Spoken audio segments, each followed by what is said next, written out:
C'est notre campagne d'évangélisation, c'est notre paroisse de prière pour le message.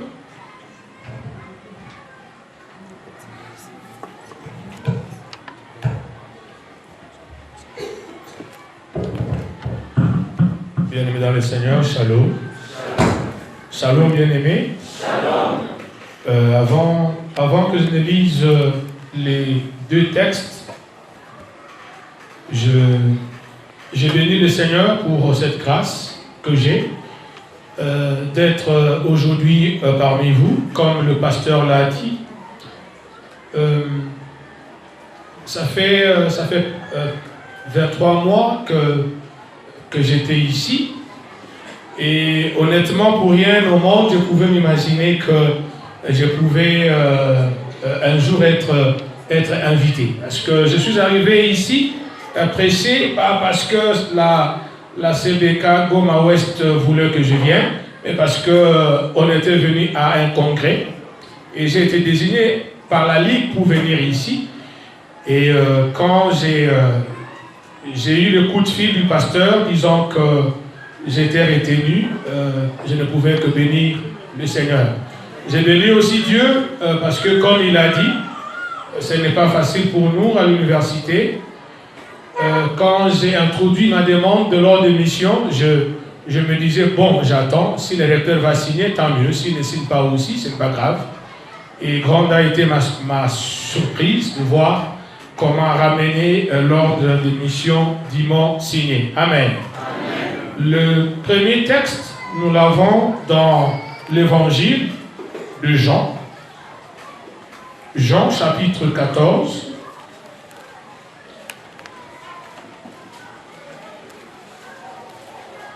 Jean chapitre 14.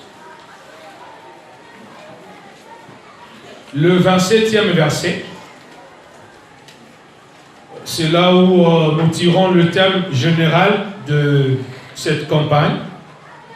Et le deuxième texte, nous allons lire Éphésiens chapitre 2, du 11e au 22e verset. Jean 14, 27, dans la version que j'ai, il est dit: je vous laisse la paix, je vous donne ma paix. Je ne vous donne pas comme le monde donne.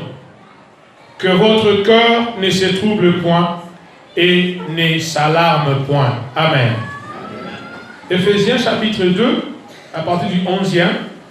C'est pourquoi vous autrefois païens dans la chair, appelés incirconcis par ceux qu'on appelle circoncis, et qui le sont en la chair par la main de l'homme, souvenez-vous que vous étiez en ce temps-là sans Christ, privés du droit de cité en Israël, étrangers aux alliances de la promesse, sans espérance et sans Dieu dans le monde. Mais maintenant, en Jésus-Christ, vous qui étiez jadis éloignés, vous avez été rapprochés par le sang de Christ, car il est notre paix, lui qui de deux n'en a fait qu'un, et qui a renversé le mur de séparation, l'inimitié, ayant anéanti par sa chair la loi des ordonnances dans ses prescriptions, afin de créer en lui-même avec les deux un seul homme nouveau, en établissant la paix et de les réconcilier l'un et l'autre, en un seul corps avec Dieu par la croix, en détruisant par elle l'inimitié. Il est venu annoncer la paix à vous qui étiez loin, et la paix à ceux qui étaient près. Car par lui, nous avons les uns et les autres accès auprès du Père dans un même esprit. Ainsi donc, vous n'êtes plus des étrangers, ni des gens du dehors, mais vous êtes concitoyens des saints gens de la maison de Dieu. Vous avez été édifiés sur le fondement des apôtres et des prophètes, Jésus-Christ lui-même étant la pierre angulaire. En lui, tout l'édifice bien coordonné s'élève pour être un temple saint dans le Seigneur. En lui, vous êtes aussi édifiés pour être une habitation de Dieu en esprit. Parole du Seigneur. Amen.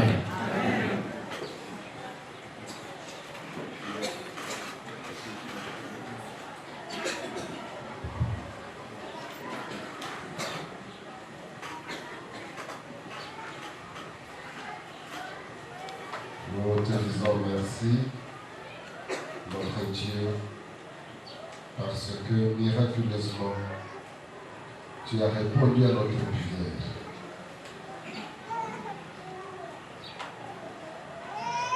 Nous expérimentons maintenant ce que tu as dit à Marthe. Si nous croyons, nous allons ta gloire. Nous sommes heureux de voir ton serviteur parmi nous. Et nous croyons, Seigneur, qu'après avoir opéré ce miracle, de le faire parvenir au milieu de nous, tu vas continuer ton œuvre. Durant toute cette semaine, tu vas manifester ta gloire au milieu de ton peuple. Et dès à présent, nous sommes à ton écoute parce que tu l'as fait venir avec un but. Accomplis ton dessein, Seigneur, au milieu de ton peuple. Maintenant, nous sommes à ton écoute. Que ton Saint-Esprit agisse à travers ton serviteur.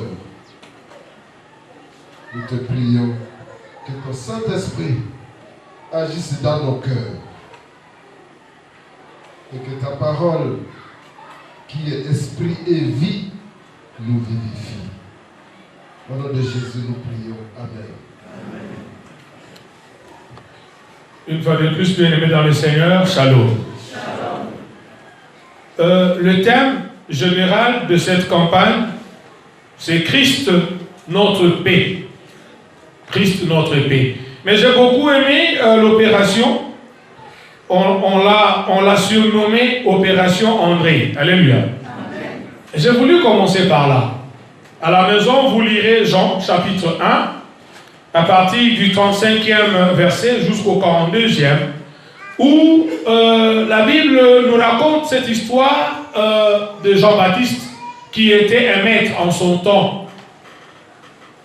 Ceux qui lisent la Bible vont se rappeler que Jean-Baptiste a été conçu quelques mois avant que Christ ne soit conçu.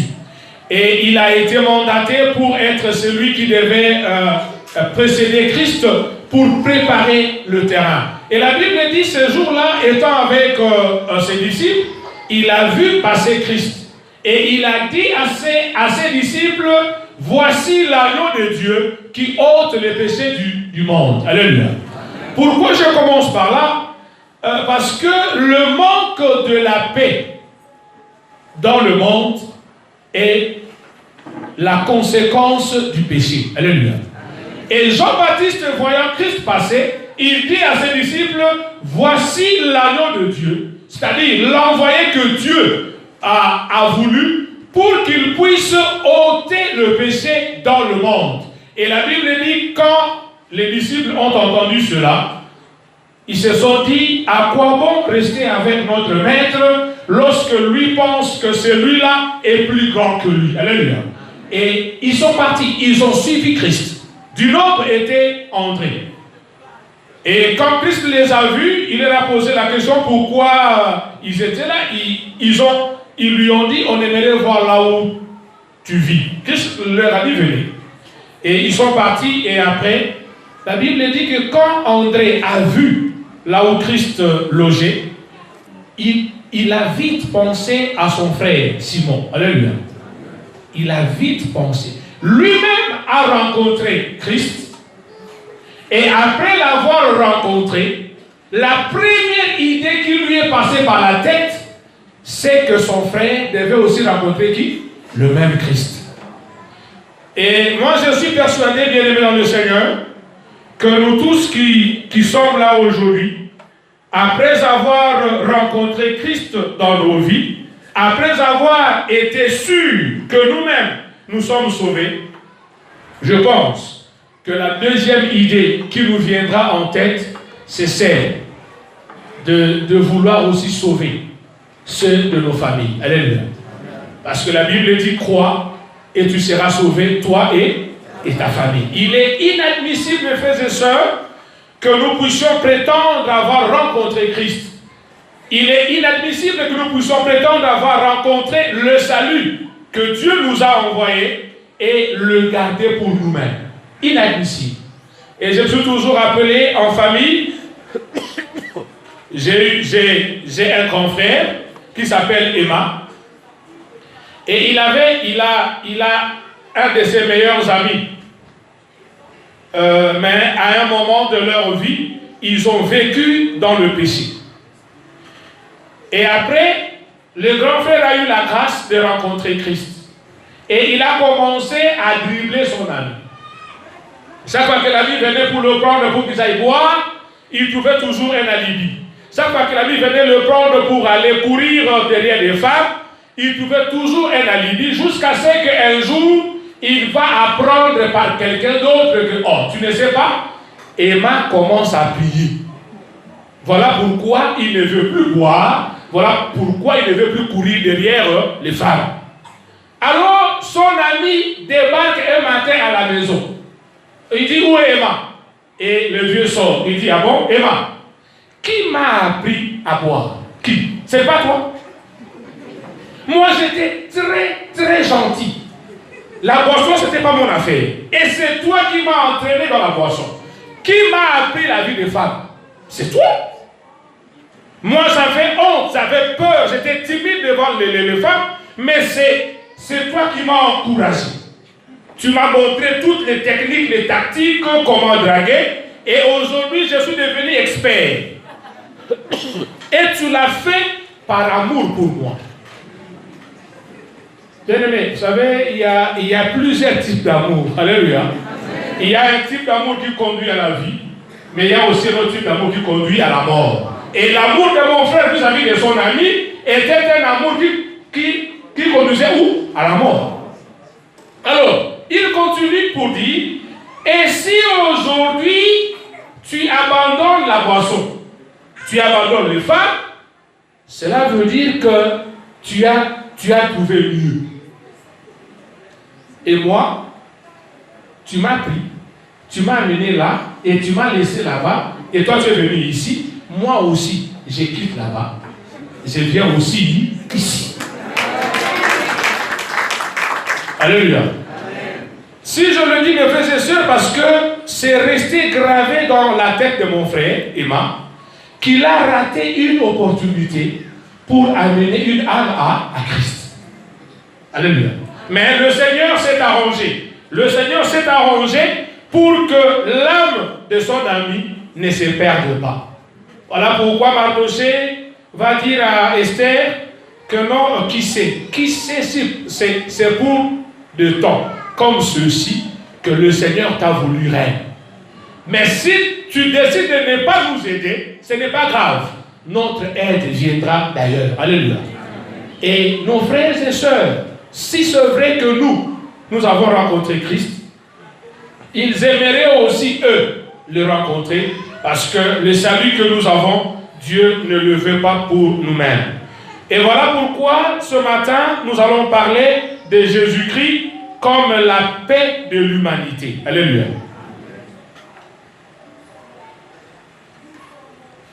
L'évangile que nous venons de lire parle de Christ avant qu'il ne quitte ses disciples. Il leur a dit deux choses. Il dit, je vous laisse la paix. Je vous laisse la paix. Et il a ajouté, je vous donne ma paix. Alléluia. Voilà. Voilà un héritage que Christ, l'agneau de Dieu, avant de quitter ce monde, après avoir vécu longtemps avec ses disciples, avant de les quitter, le seul héritage que Christ leur donne, leur laisse, s'appelle la paix. C'est parce que Christ s'est rendu compte, après avoir vécu sur cette terre, que la seule chose dont nous avons besoin, nous les humains, c'est la paix. Le shalom de Dieu, la paix. Vivre en paix avec Dieu, vivre en paix avec nous-mêmes, vivre en paix avec nos semblables, vivre en paix avec l'univers. Et voilà, j'ai beaucoup aimé, Jean dit, Christ dit à ses disciples, je vous laisse la paix. Et il ajoute, je vous donne. Bien-aimé, quelqu'un peut vous laisser quelque chose sans pour autant que la chose vous appartienne. Alléluia. Voilà. On a des frères qui sont en Europe, lorsqu'ils viennent ici, ils achètent parcelles, ils achètent véhicules, et après un temps, ils les repartent en les laissant. Ils ne nous disent pas que ces choses-là sont à nous. Ok? Voilà. Ces choses leur appartiennent, mais ils ont préféré les laisser ici parce qu'ils ne peuvent pas transporter une maison ici et l'amener en Europe. Ils préfèrent que sa maison soit ici à Goma. Et chaque fois que quand il vient ici, au lieu d'aller dormir dans un hôtel, il préfère dormir dans sa maison. Mais Christ ajoute, il dit, non simplement je vous laisse la paix, mais je vous donne ma paix. Alléluia. Donc, Christ, non simplement il laisse quelque chose, mais il dit à ses disciples que la meilleure chose que j'ai laissée, je vous la donne. Donc, même si moi je ne suis pas là, même si la chose ne vous appartient pas, elle m'appartient, mais parce que je vous aime, elle devient vôtre. Ça, c'est le premier texte. Bien-aimés, le monde dans lequel nous vivons a besoin de la paix. Pourquoi? Mais parce que depuis Éden, tout commence en Éden. Tout commence là. Dieu crée l'homme à son image et à sa ressemblance. Il le met en Éden pour le garder et le cultiver. Il lui donne une certaine orientation de la vie pour que cet homme vive en harmonie avec Dieu. Alléluia. Pour que cet homme vive en paix avec Dieu. Et la Bible dit, le Seigneur venait au jardin chaque soir pour causer avec l'homme. Et tout était bien. Il n'y avait ni pleurs, ni grincement des dents, il n'y avait ni mort, ni maladie, il n'y avait ni dispute, ni rien. Tout était merveilleux. Mais un jour, quelqu'un est arrivé en Éden. Il s'appelle Lucifer. Il arrive, il trouve Adam et Ève, et il leur pose la question, qu'est-ce que Dieu vous a dit? Et Ève de répondre, il nous a demandé de tout manger, sauf le fruit de l'arbre de la connaissance du bien et du mal. Et Lucifer de rétorquer, non, non. Si vous mangez le fruit de cet arbre, vous deviendrez comme Dieu. Alléluia. C'est ce que Satan dit à Ève. Mais bien aimé, j'aimerais nous dire ce matin que Lucifer n'a pas dit à Ève que lui était avec Dieu et il a voulu devenir comme Dieu. Et par conséquent, il a été chassé. Ça, il a caché. Il a simplement dit à Ève, si vous mangez le fruit de cet arbre, vous deviendrez comme Dieu. Pourquoi? Mais parce que lui-même, en ayant voulu devenir comme Dieu, la Bible dit, il n'y a plus de place pour lui dans le conseil de Dieu. Il a été chassé. Alléluia. Et il est venu, il s'est dit, ok, je vais aussi faire en sorte que l'homme cherche à devenir comme Dieu. Et Dieu va faire quoi? Dieu va aussi faire quoi? Il va aussi le chasser. Et quand l'homme a écouté le projet de Lucifer, le projet de société de Lucifer, après avoir entendu le projet de société de Dieu, Dieu qui lui a dit, tu vas être avec moi éternellement dans la paix, quand l'homme entend le projet de société de Lucifer, l'homme trouve que le meilleur des projets, c'est celui de qui? De Lucifer. Voilà le départ du manque de la paix. Alléluia. Dans l'humanité.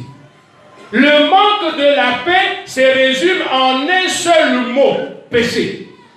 Lorsque l'homme décide volontairement, après avoir entendu la voix de Dieu, il décide de ne pas suivre Dieu, mais de suivre sa propre voix ou la voix de quelqu'un d'autre contraire à la voix de Dieu. C'est en ce moment-là que le péché entre et la paix de Dieu est partie. Parce que nous le savons, Dieu est arrivé. Juste après que l'homme ait péché, Dieu est arrivé en Éden. Et déjà, il y a un problème. Le problème, c'est que quand l'homme découvre qu'il est nu, il se cache. Et quand Dieu arrive, il demande, où es-tu? Oh non, je suis nu et je me suis caché. Qui t'a dit que tu étais nu? Est-ce que tu as mangé le fruit défendu? L'homme dit, ce n'est pas moi. C'est la femme que tu as mise à mes côtés. Voilà le manque de paix, comment ça nous met hors de nous-mêmes.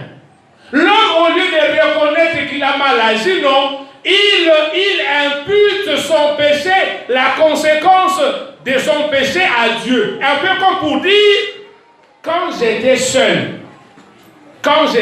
sans Ève, je marchais droit. Ok? C'est ça que ça veut dire. Voilà pourquoi je dis souvent aux jeunes garçons, aux frères célibataires qui veulent se marier, que le temps pour Dieu de fabriquer femme pour nous est déjà révolu. Ok? Frère, quand tu as besoin de te marier, il faut parler. Alléluia. Parce que Adam dit à Dieu, quand j'étais seul, je marchais bien. Depuis que tu m'as amené, depuis que toi, parce que vous savez que Adam n'a jamais demandé femme. Hein? La femme là, c'est le propre projet de Dieu. C'est Dieu qui s'est rendu compte que l'homme était seul. Et il a décidé lui-même de lui créer un autre homme qui lui serait semblable. Voilà. Et cet homme-là, Dieu l'a créé femme. Et la femme est arrivée et il y a eu ce qu'il y a eu. Mes frères et sœurs, alléluia, alléluia, alléluia. Mes frères et sœurs, je verrai que chacun de nous se demande, il est dans quelle situation? Parce qu'il est vrai, en Éden, il y a eu deux projets, celui de Dieu et celui de Satan. Dieu a dit, le jour où tu manges, tu meurs. Satan dit, le jour où tu manges, tu deviens comme Dieu. Et l'homme a préféré être comme Dieu. Et depuis ce jour-là, nous mourrons. Alléluia. Nous mourrons. Chaque jour, nous mourrons. On n'est pas devenu comme Dieu. Au contraire, chaque jour, nous faisons quoi? Nous mourons. Hier matin, on m'a appelé pour me dire que non, un de nos professeurs est mort. Il est mort hier matin. On l'avait évacué à Bruxelles pour des soins et on m'a appelé pour me dire il est mort à 4 heures du matin. Et chaque jour, les gens meurent. Du temps de Jésus, pareil. Pilate a devant lui Jésus d'un côté et Barnabas de l'autre côté. Barabbas. Et il pose la question à la population. Entre Jésus, et quand vous lisez la parole de Dieu, mes frères et sœurs, dans Matthieu, chapitre 9, le verset 35, la Bible dit, Jésus parcourait de village en village pour faire quoi? Annoncer la bonne nouvelle, guérir les malades, ressusciter les morts et nourrir les affamés, délivrer les endottés. Ça, c'est Christ. Et Luc dit, Luc qui ne fait que reprendre Ésaïe, Christ dit, l'Esprit du Seigneur est sur moi. Il m'a oint pour que je fasse quoi? Alléluia. Quand vous lisez les choses pour lesquelles Christ est venu, vous vous dites, ça, c'est la vie. Alléluia. Voilà pourquoi cette femme, quand il écoutait Christ parler, elle ne s'est pas retenue. Elle a crié que le sein qui t'a porté soit béni et que les mamelles qui t'ont allaité soient comment? Bénis. Mais Barabbas avait quel projet? La Bible dit il était un meurtrier, ok? Un meurtrier.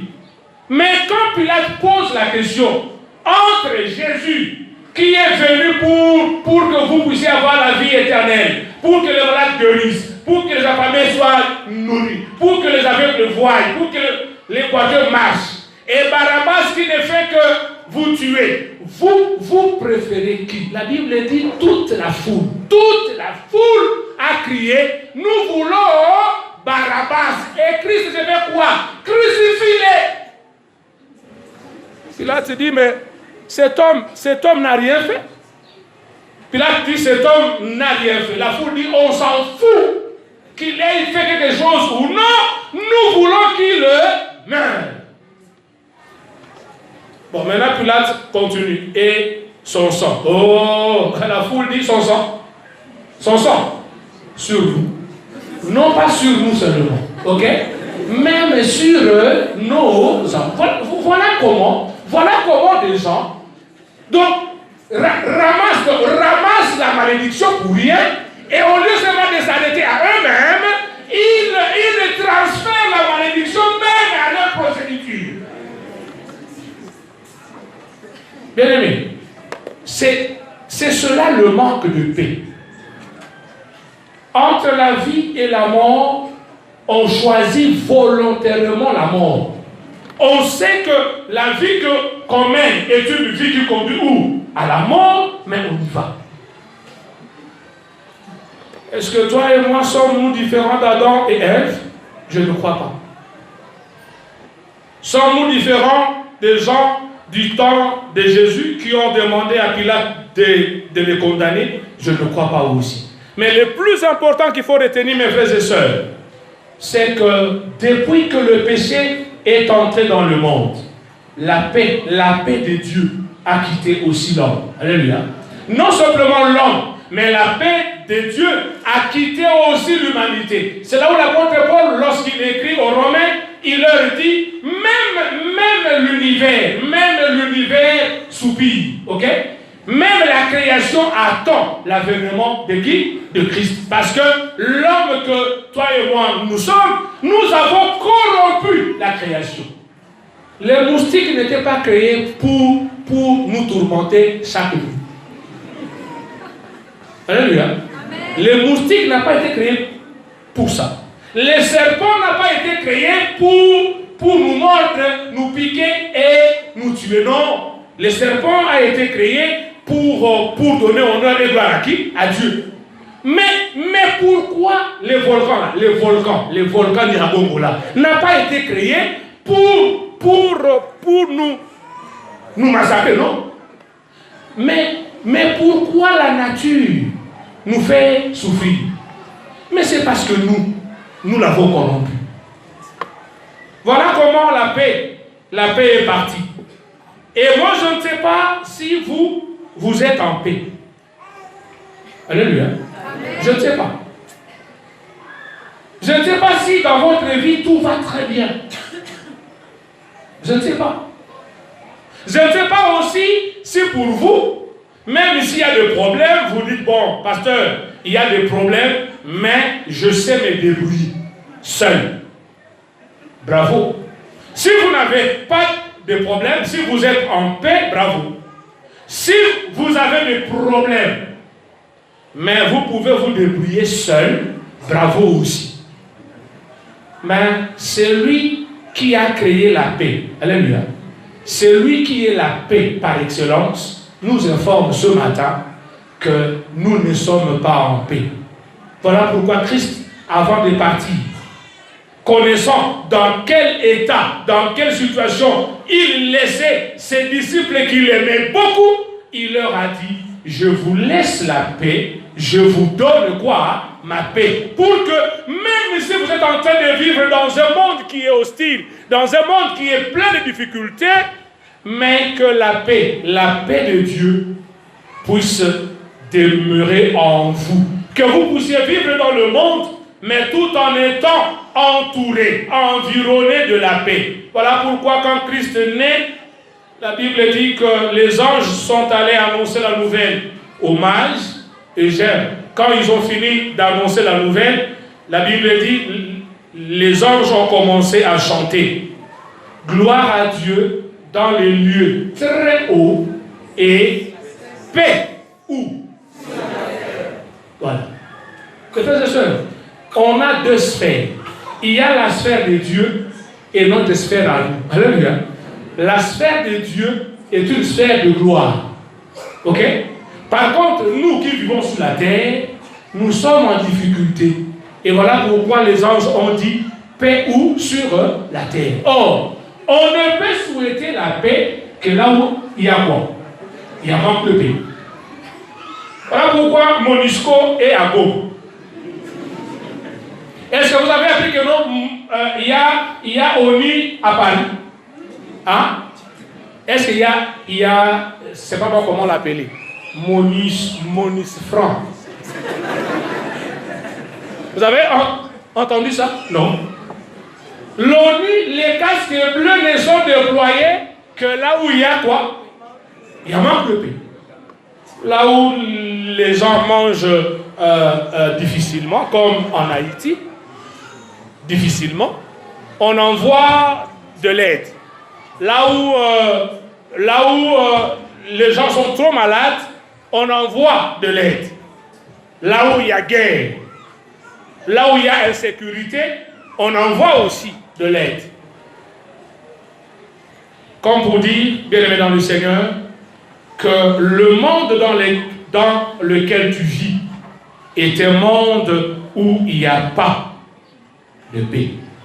Et souvent, quand il n'y a pas de paix, l'homme cherche des solutions propres à lui. En Éden, la Bible dit, Adam et Ève, quand ils se sont rendus compte qu'ils étaient nus, ils ont fait quoi? Ils sont allés chercher les feuilles de filles. Et ils se sont couverts leur nudité. Or, lorsque le soleil allait sortir, après un certain temps, les feuilles là allaient faire quoi? Sécher. Voilà. L'homme a trouvé une solution en Éden pour couvrir sa nudité, mais une solution éphémère. Mais quand Dieu arrive en Éden, alléluia, Dieu est allé chercher la peau d'une bête. Entre une feuille d'arbre et la peau d'une bête, qu'est-ce qui est durable?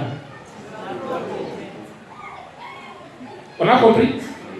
Ça veut dire que dans la recherche des solutions de paix, la solution que toi, tu te donnes, n'est pas meilleure que la solution de qui? De Dieu. Ça, c'est en Éden. Aujourd'hui aussi, il y a des gens. Voilà. Une autre solution, c'est Caïn. Caïn a été jaloux de son frère Abel. Et pour qu'il se sente en paix, lui, il a fait quoi? Il a éliminé son frère. Voilà. Et quand Dieu lui pose la question, où est ton frère? Il dit, hein, qui? Est-ce que moi, je suis devenu gardien de mon frère. C'est ce que nous faisons. Pour être en paix, il y a des hommes mariés qui vont chercher d'autres femmes. Ok? Voilà. Quand on laisse sa femme là, la femme qu'on a choisie, la femme qui ne nous a pas été imposée par Dieu comme Ève à Adam. La femme que soi-même, on a fait quoi? On a choisi. La femme pour laquelle on a fait trop de démarches. Elle arrive à la maison, on la laisse. On va chercher une autre femme. On cherche quoi? La paix. Alléluia. Lorsqu'on va accuser faussement son collègue de service, c'est le patron, pour que le collègue de service là soit révoqué ou ne puisse pas être promu, on cherche quoi? La paix. Parce qu'on est en paix quand le collègue de service là souffre. Ça donne quoi? La paix. Hier j'étais très choqué. Ma fille qui est ici m'a amené une photo d'un petit garçon qui doit avoir 5 ou 6 ans, qui a été égorgé ici à Goma parce qu'il a été kidnappé et on a demandé rançon et les parents n'ont pas payé rançon et ils ont décidé, les kidnappeurs, d'égorger un petit garçon de 5-6 ans. 5-6 ans. On est en paix lorsque l'autre meurt. Voilà comment l'homme cherche sa paix. On tue lorsque l'autre est un danger pour nous. Il faut l'éliminer. Sur le plan politique, n'en parlons plus. Tous les coups sont permis. Tous les coups sont permis pourvu qu'on arrive à ses fins. Et on est en paix. On est en paix lorsqu'on sait que non, on va promettre monts et merveilles à la population pour être voté et convaincu que quand on sera voté, on ne fera rien. On est en paix. C'est comme ça que l'humain cherche la paix. On est en paix lorsque on s'est dit, bon, moi je dois commencer à prier. Vous savez, j'aime bien au Congo. Hein. Au Congo, quand quelqu'un est en difficulté, nous qui prions là, on a toujours les mêmes conseils. À qui, en lingala, on dit Sambela Makasi. Ok? Et la solution, c'est que les gens commencent à crier. Lorsqu'ils prient, ils doivent crier. Parce qu'il semblerait que tout ce temps-là, leur Dieu est sourd. Maintenant, ils doivent crier. Il y a d'autres qui changent de position de prière. Oh non, si tu priais assis, maintenant tu dois prier accroupi ou même par terre. Par terre. Opération, c'est nous à qui il y a opération et Togo. C'est-à-dire que vous arrivez, vous mettez votre natte et vous êtes là par terre en train de prier. Il y a même certains qui changent de lieu, et de culte et de prière. Alléluia. Il priait ici à la CBK Goma Ouest. Il s'est dit non, vraiment, et sympathie. Okay? Je me rends compte qu'ici, vraiment, ça ne va pas. Hein? On dirait que notre église là, c'est une chambre froide. Alors, on commence à aller partout ici, partout où c'est bouillant. On pense que notre Dieu est là où c'est vraiment bouillant. On dit Mungu iko hapa. Voilà, ça c'est aussi une manière de chercher la paix. En oubliant que le Seigneur n'est pas attiré par tous ces tralala. Alléluia. Le Seigneur est attiré par un cœur honnête, un cœur sincère, une vie qui ne déclare pas appartenir à Dieu au bout de ses lèvres, mais une vie qui est menée. Et j'ai beaucoup aimé ces cantiques chantés par nos enfants ici. L'adoration doit être une vie. Alléluia. Et non pas un moment au culte. Ou non, maintenant adorons le Seigneur. Des gens changent des positions, des formes de visage. Et puis les gens sentent que non, ils ont la chair de poule, il y a les cheveux qui sont baissés. Ça, c'est rien. L'adoration est une vie. Alléluia. En tout lieu et en tout temps, la vie que nous menons doit être un parfum de bonne odeur pour qui? Pour le Seigneur. Et non pas c'est comme je le dis, c'est tralala. Et aujourd'hui, nos églises sont en danger. Parce que nous aimons nous donner la paix. Il y a même de ces gens qui disent que non, les cultes d'aujourd'hui n'étaient pas bons. Et quand vous voulez savoir pourquoi c'était pas bon, vraiment, le groupe d'adoration n'a pas bien chanté. Donc, les cultes n'ont pas été bons, c'est pas parce qu'on n'a pas chanté le cantique que toi tu aimes. Bien-aimés, il y a plusieurs manières aujourd'hui où les gens cherchent la paix. Mais comme ce n'est qu'une introduction, on nous dit ce matin que Christ est la paix de l'humanité. Alléluia. C'est lui que Dieu a envoyé. Lorsque Dieu nous a vus plutôt dans ce monde, en train de nous délecter dans le mal, Dieu qui nous a créés sait que le salaire du péché c'est quoi? C'est la mort. Dieu le sait. Et Dieu aussi sait que nous sommes donnés à un maître impitoyable, le diable. Quand vous lisez Ésaïe 14, 17, la Bible dit que le diable sait comment faire des prisonniers, mais il ne sait pas comment les relâcher. Alléluia. Donc, quand quelqu'un se donne au diable, il devient son prisonnier, le diable ne sait pas comment te relaxer. Voilà pourquoi le diable ne connaît jamais ce qu'on appelle pardon. Il ne connaît jamais ce qu'on appelle cesser le feu. Il ne connaît jamais ce qu'on appelle dialogue. Il ne comprend rien.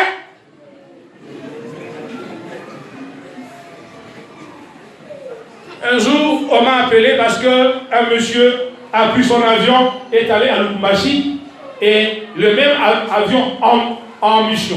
Le même avion qu'il a amené, le même avion l'a ramené. Oh, la femme qui était à la maison voit monsieur débarquer, il dit quoi? Oh non, j'ai oublié mon alliance dans la douche. Oh! La femme dit, stop. Quoi? Tu es parti jusqu'à Lubumbashi? Oui. Et tu es revenu pour récupérer l'alliance. Pourquoi tu ne m'as pas appelé pour me dire que non, tu l'as laissé? Que je puisse bien la garder.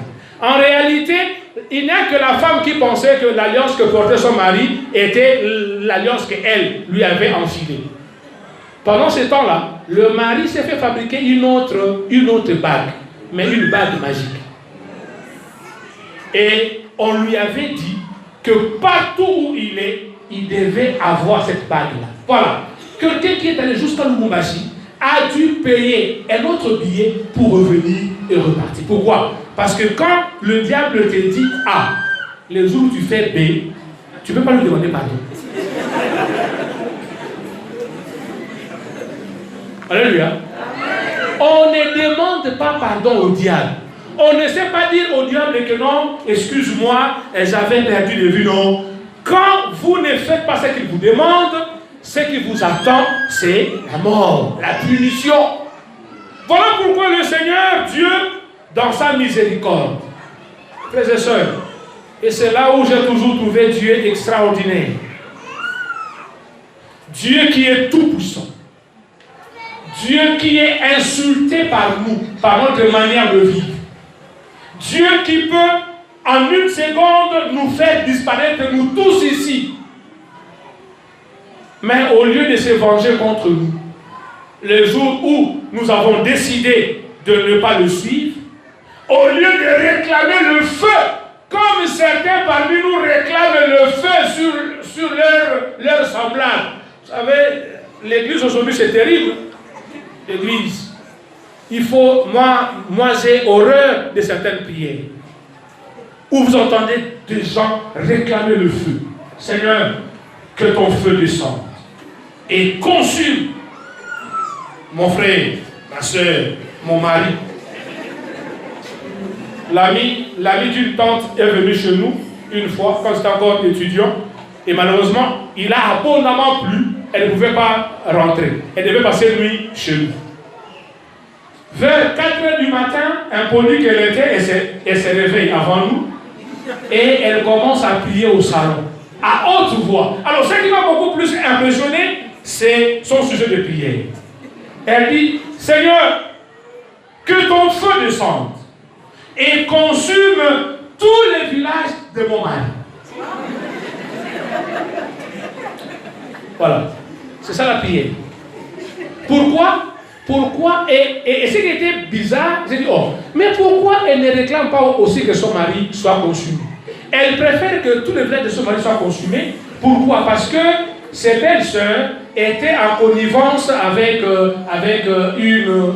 un bureau de son mari. Alors, il fallait que tous meurent. Non. Le Seigneur n'est pas comme toi et moi. Alléluia. Nous, lorsque le voisin nous fait du tort, nous voulons nous venger contre lui. Ok? Ça, c'est nous. Mais Dieu, lorsque nous lui avons fait du tort, au lieu de se venger contre nous, Paul dit, Dieu a prouvé son amour envers nous. Alors que nous étions encore des pécheurs, c'est-à-dire des rebelles contre lui, il a envoyé Christ mourir pour nous. Alléluia. Christ est venu, envoyé par Dieu, parce que Dieu savait que nous nous sommes donnés à un maître impitoyable. Un maître qui prouve qu'il nous aime. Mais en réalité, c'est un amour du fermier. Je l'avais dit la fois passée. Nous sommes dans une zone agricole où il y a trop de fermiers ici qui dépensent beaucoup d'argent pour nourrir leurs bêtes et les bêtes peuvent penser que leur maître les aime beaucoup. En réalité, c'est faux. Ils ne les aiment pas. Ils les nourrissent pour qu'une fois la viande est bien faite, ils vont faire quoi? Ils vont les égorger, ils vont le vendre et ils vont récupérer tout l'argent. Mes frères et sœurs, la Bible dit, l'enfer a été créé pour le diable et ses anges. et non pas pour nous. L'enfer. Quand Dieu décide de créer l'enfer, c'est pour y envoyer le diable et les démons. Mais, toi et moi, nous risquons de nous retrouver en enfer parce que, au lieu de suivre les saluts que Dieu nous donne à travers Jésus, la paix, nous préférons suivre qui? Le diable. Alors, Christ est venu, et c'est par là que je vais m'arrêter aujourd'hui pour nous sauver, pour nous donner, pour nous redonner, voilà, pour nous redonner la paix que nous avons perdue en Éden. La paix que nous perdons à chaque fois que nous péchons. Voilà pourquoi la croix. La croix. La première planche, elle est verticale. C'est pour nous réconcilier avec Dieu. Alléluia. Christ est venu pour nous réconcilier avec son Père. Pour que nous vivions en paix avec son Père. Mais Christ est aussi venu pour une réconciliation comment? Horizontale. C'est la deuxième planche de la croix. Elle est là pour nous rappeler que nous sommes obligés de vivre en paix avec nous-mêmes d'abord. Est-ce que tu es en paix avec toi-même? Qu'est-ce que ta conscience te dit par rapport à la vie que tu mènes? Est-ce que tu es en paix avec ton frère, avec ta soeur? Est-ce que tu es en paix avec l'univers, avec la création? Voilà pourquoi Christ est venu. Et Christ, lui-même dit, il est le chemin, il est la vérité, il est la vie. Et il ajoute, nul ne peut arriver auprès de son Père sans passer par lui. Alléluia. Donc Christ est le chemin obligatoire. Actes des Apôtres 4:12 nous dit, il n'y a de salut en aucun autre nom qui soit donné parmi les humains, à part le nom de qui? De Jésus. Donc, Dieu, là où il n'a plus besoin de ce monde. Alléluia.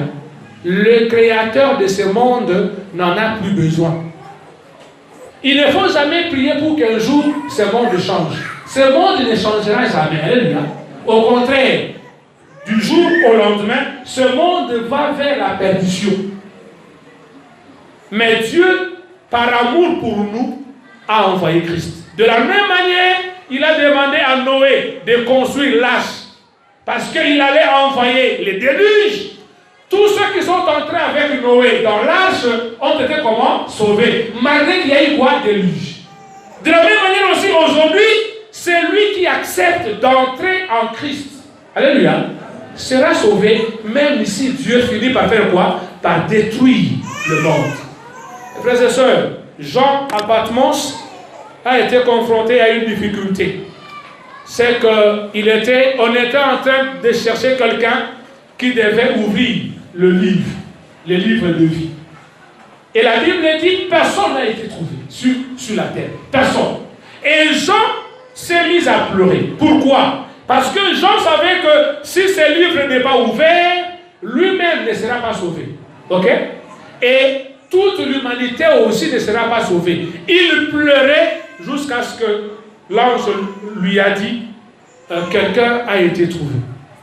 Et quand il a demandé c'était qui, le nom qui a été cité, c'est le nom de Jésus-Christ. Donc Christ est cette paix que Dieu le Père a envoyée pour que quiconque croit en lui ne périsse point, mais qu'il ait quoi? La vie éternelle. On ne nous demande rien. On nous demande juste une seule chose, de faire quoi? De croire. D'accepter Christ comme sauveur. C'est-à-dire, il est mort sous la croix pour nos péchés. D'accepter Christ comme Seigneur, c'est-à-dire quoi? De décider de lui laisser la conduite de notre vie. Et je n'ai jamais compris pourquoi les conditions de Dieu, la condition plutôt de Dieu pour être sauvé, paraît compliquée par rapport aux conditions que le diable donne. J'ai reçu une fois un enfant qui est venu se plaindre de son père parce que plusieurs fois l'enfant a vu son père autour de minuit, 1h du matin au salon en train de faire ça.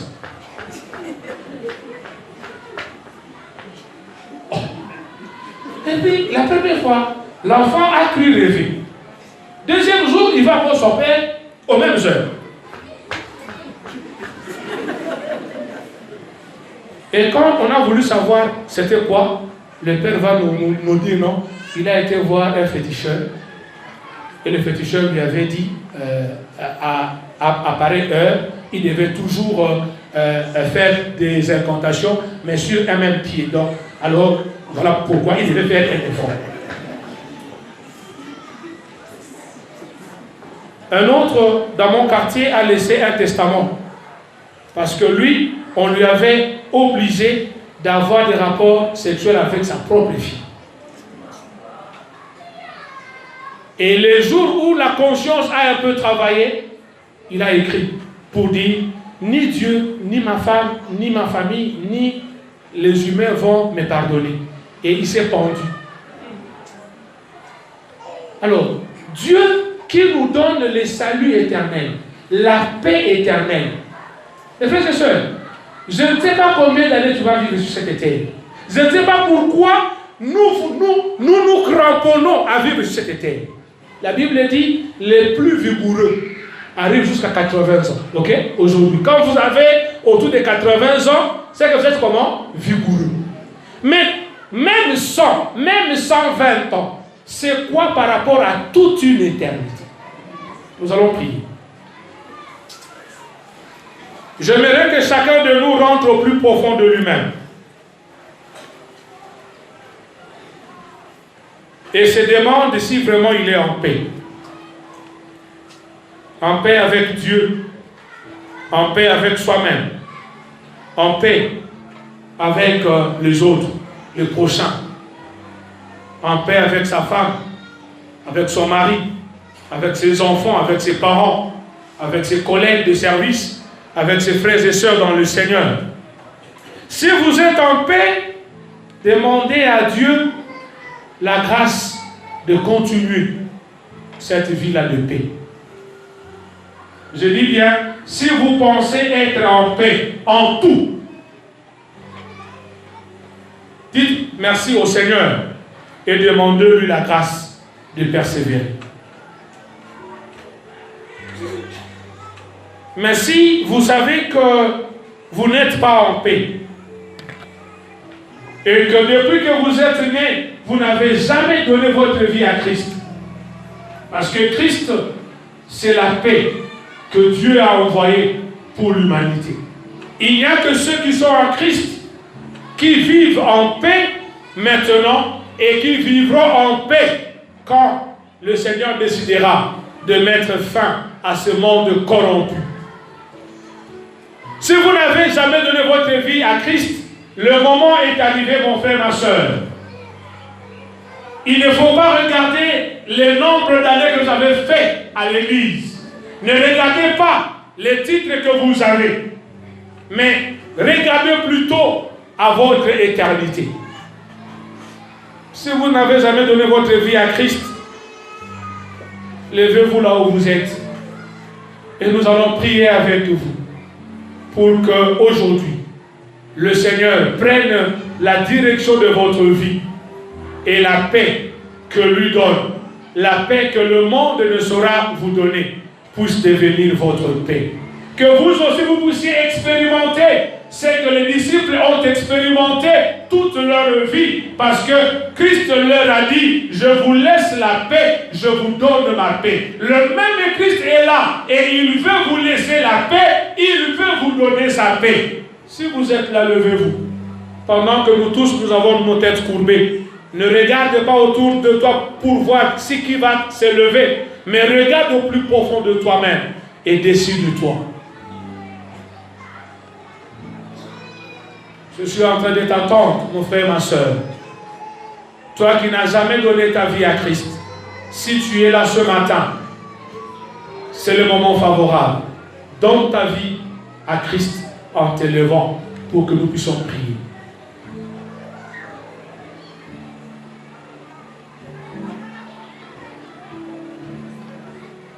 Même si vous êtes au couloir, vous êtes concerné.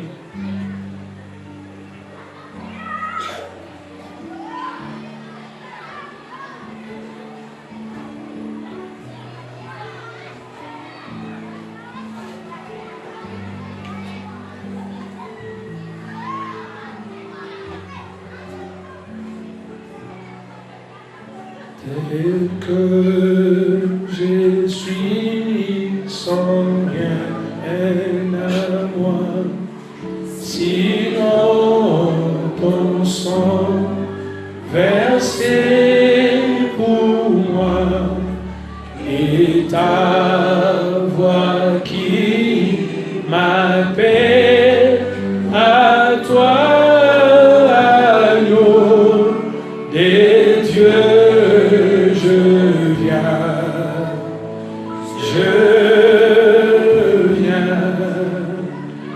Nous continuons à prier. Maintenant, nous voulons prier avec ceux qui pensent qu'à un moment de leur vie, ils ont accepté Christ. Mais aussi, ils ont eu à relâcher. Et ils ont besoin que le Seigneur, que la force du Seigneur le relève encore. Ça peut être par rapport à la vie du péché. Ça peut être par rapport à un découragement dans le service du Seigneur. Ça peut être par rapport à un relâchement de la méditation de la parole du Seigneur.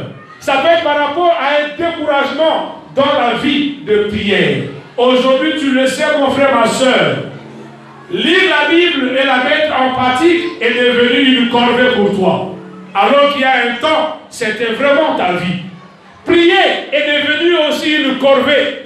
Servir le Seigneur, tu trouves toutes les raisons du monde pour ne pas le servir. Et tu as besoin que le Seigneur te vienne en aide. Lève-toi, nous allons prier pour que le Seigneur te soutienne. Lève-toi pour renouveler ton engagement avec le Seigneur. Il est là, il est prêt pour te soutenir. Merci. Et pendant que tu te lèves, toi-même, dis à Dieu pourquoi tu t'es levé. Pourquoi? Quel est ce compartiment de ta vie où tu n'es plus en paix avec Dieu? Est-ce que ta manière de travailler honore le Seigneur? Est-ce que ta manière de vivre en famille honore le Seigneur? André est allé chercher son frère Simon. Est-ce que toi, il t'est déjà arrivé d'aller chercher ceux de ta famille? Si tu veux qu'aujourd'hui le Seigneur t'aide, lève-toi, nous allons prier pour toi, afin que l'opération André ne soit pas un slogan pour toi, mais plutôt une réalité. Qu'en sortant d'ici, que tu ailles simplement dire à tes frères et à tes soeurs, à tes parents, à tes enfants, que je rencontrais le Messie. Venez, vous aussi le rencontrer. Lève-toi, nous allons prier pour que le Seigneur te donne ce courage d'être témoin de Christ partout. Non simplement ici, mais aussi là où tu travailles, là où tu vis, là où tu étudies. Que tu puisses être témoin, qu'au travers de la parole qui sort de ta bouche, qu'au travers de la qualité de la vie que tu mènes, que les autres aient soif, eux aussi, de suivre Christ. Comme la vie de mon frère, quand il s'est rendu compte que la vie de mon frère avait changé, avait basculé dans le bon, lui aussi a décidé de faire basculer sa vie dans le bon. Mais parce qu'il avait un modèle. Et le Seigneur veut que toi et moi, nous puissions être ce modèle que les autres vont calquer. Voilà pourquoi Paul a dit, soyez mes imitateurs, comme moi, je le suis de Christ. Seigneur, tes enfants sont debout, pas devant nous. Parce que nous aussi, nous sommes humains, comme eux. Nous avons de faiblesses, nous avons de manquements. Mais s'ils sont debout ce matin, c'est parce qu'ils ont entendu ta parole. Et le Saint-Esprit, ton Esprit Saint, les a convaincus qu'ils ont besoin de toi. Ils ont besoin de la paix que tu as envoyée, qui est Christ, afin de redresser leur vie, là où eux-mêmes et toi savaient qu'il y a un ça ne va pas. Je viens simplement te rappeler ta parole. Tu as dit, tu ne mets jamais dehors ceux qui viennent à toi. Mais tu as aussi ajouté que ceux qui espèrent en toi ne sont jamais confus. Ma prière ce matin est que tu puisses aider mon frère et ma soeur dans la décision qu'ils ont prise de ne plus faire volte-face, de ne plus laisser leurs oreilles au diable. Car tous les discours du diable étaient un discours mensonger, mais aussi un discours mortel. Alors que Christ est venu pour que tes brebis aient la vie et qu'elle aient en abondance. Que cela soit ainsi dans la vie de mon frère et dans la vie de ma soeur. Merci de bénir cette parole, Seigneur, et merci de bénir chacun de nous. En Christ Jésus, nous t'avons ainsi prié. Amen.